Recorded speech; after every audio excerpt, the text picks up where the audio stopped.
कहानी शुरू होती है उस वक्त के बिहार से, जब बिहार में सत्ता परिवर्तन के बाद एक ऐसा राज कायम हो रहा था जिसमें अपराध सबसे बड़ा व्यवसाय था। अपहरण, फिरौती, रंगदारी और सुपारी किलिंग एक इंडस्ट्री की तरफ बिहार में अपने पैर पसार रही थी और बिहार के कुछ जमे जमाए इंडस्ट्रीज वहां से बेदखल होने को मजबूर हो रहे थे। दबे कुचलों की आवाज़ देने के नाम पर लाठी डंडा थमाया जा रहा था। उनके बच्चों को स्कूल भेजने के बजाय इस नई इंडस्ट्री का एक्सपर्ट बनाया जा रहा था और प्रतिष्ठित शिक्षा संस्थानों की दयनीय हो रहे हालात की वजह से शिक्षा पाने की लालसा रखने वाले पलायन कर रहे थे। आज के वक्त में अचानक आपको मोबाइल फ़ोन से दूर कर दिया जाए तो कैसा महसूस करेंगे आप?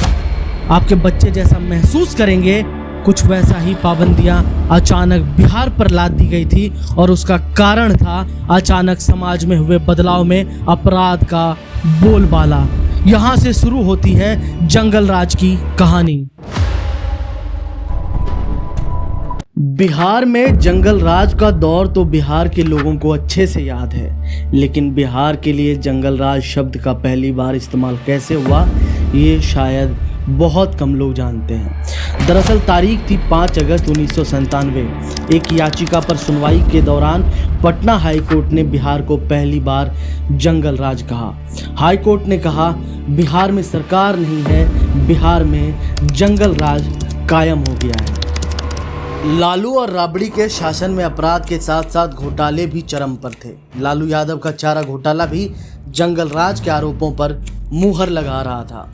पशुओं के चारे के नाम पर बिहार में कई जिलों में रुपयों की हेरी फेरी हुई।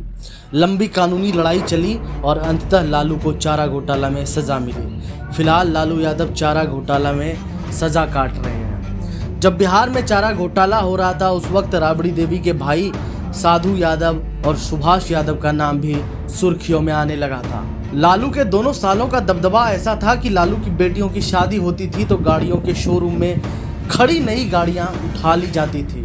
उद्योगपति व्यापारी चाहकर भी कुछ नहीं बोल पाते थे।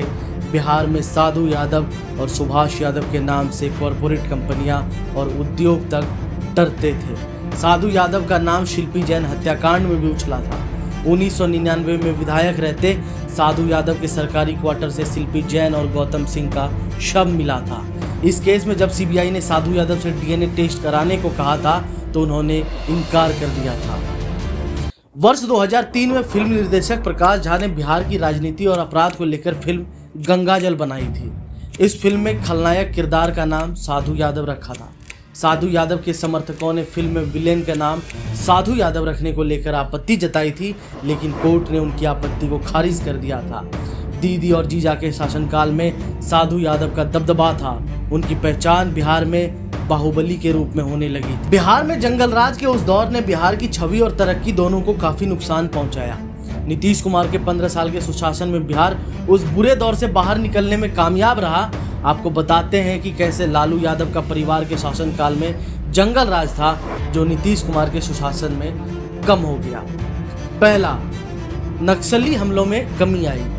दूसरा, खूनी जाति संघर्ष की वारदातों में गिरावट आई। तीसरा, बूथ कैप्चरिंग की घटनाएं बंद हुई। चौथा, अपहरण फिरौती की घटनाओं में कमी आई। दरअसल ये वो कहानी थी जो बिहार में जंगल राज को बयां करती है। इस पर डिटेल्ड वीडियो हम लेकर आएंगे, लेकिन हमने सोचा शॉर्ट में इसकी जानकारी आप तक पहुंचाई जाए। आपको शॉर्ट में इस पूरी कहानी को बताई जाए कि किस तरीके से जंगल राज ने बिहार को कई साल पीछे धकेल दिया। आज जो बिहार के हालात हैं, आज जो बिहार झेल रहा है, पलायन की इतनी बड़ी स्थिति फेस कर रहा है, इसका सिर्फ एक ही कारण है, उस वक्त का जंगल राज।